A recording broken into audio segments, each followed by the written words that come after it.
Media na po. Yan na po, hinakot na po ng Metro Waste ang basura dito sa harapan ng Pretel Market. Ayan po. Ang sisipag po nila. Masipag po sila. Masipag po ang mga empleyado ng Metro Waste. Ayan o. Ito po yung truck po nila. Ayan. Metro Waste.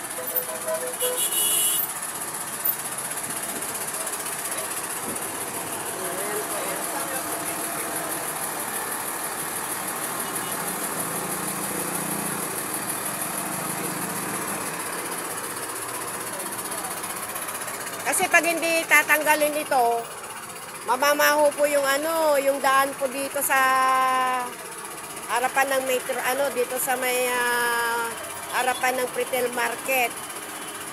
Kaya nga po hinakot na nila, ayan Nakabota sila para po hindi po nakabota po sila para hindi pasukan ng microbio yung mga paa nila, yan basa-basa pa naman. Umulan pa kasi kanina. Kaya siyempre nabuhusan ng ulan. Kaya yan tuloy ang nangyari, ayan.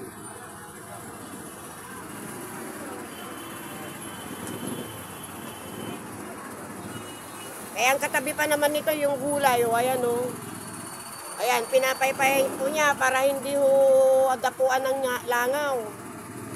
Kasi kung hindi tatanggalin ito, ayan nag-uumpisa ng dapuan ng mga langaw. Ayan.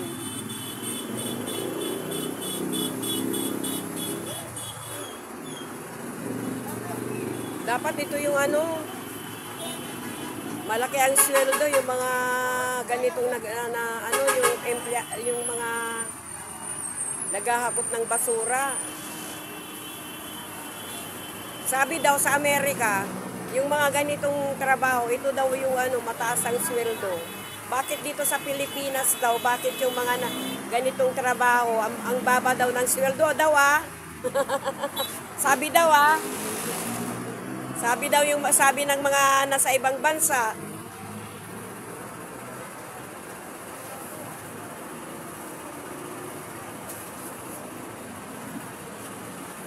Lalo na yung mga karpintero sa ibang bansa, malaki daw po ang sweldo nila.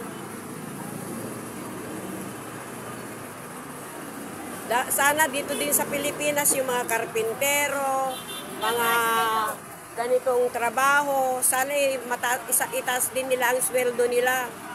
Kasi mahal na ang mga bilihin dito sa atin.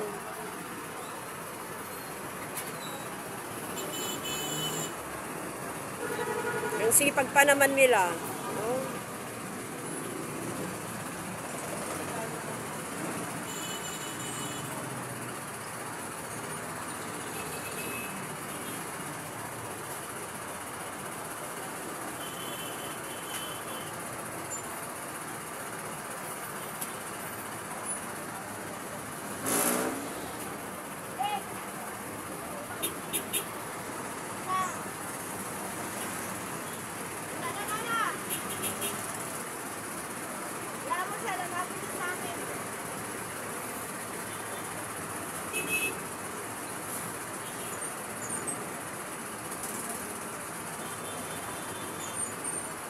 Minsan din yung mga tambak na ganitong basura, meron din silang napupulot na yung mga plastic ba, yung bottled water.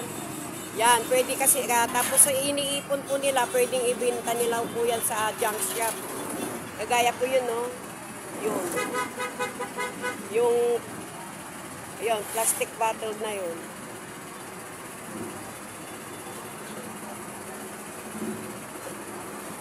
Meron po silang lalagyan ng sako din para maano sila. Yun yung mga yan, Yan, mga plastic bottle na yan, naiipon po yan. Pwedeng 4 kilo din po yan. Pag may 1 kilo, pera na din po yan. Ibebenta po nila sa junk shop.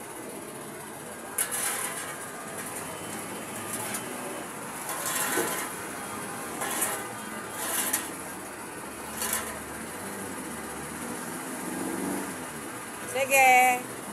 Diyan muna kayo lipat muna ako ng pagbibideo. Dito muna tayo.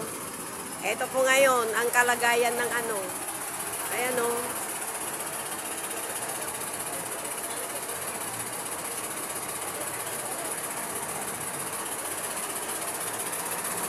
Yan.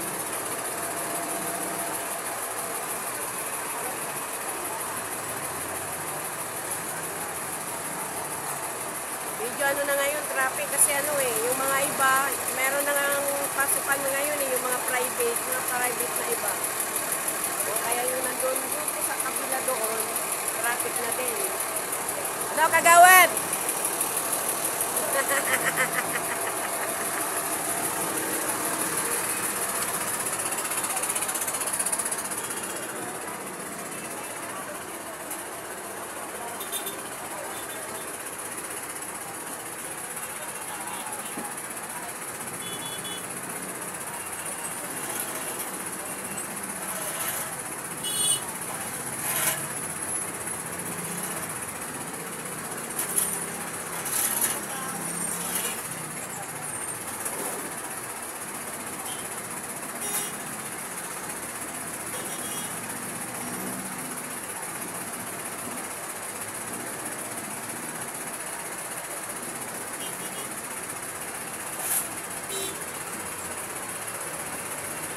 Yan, pinagtyagaan po nilang ano, hakutin ang basura. Yan. Mayroon na rin silang anong mga kuwan, plastic bottle. Plastic bottle. Kasi nare-recycle po yan eh.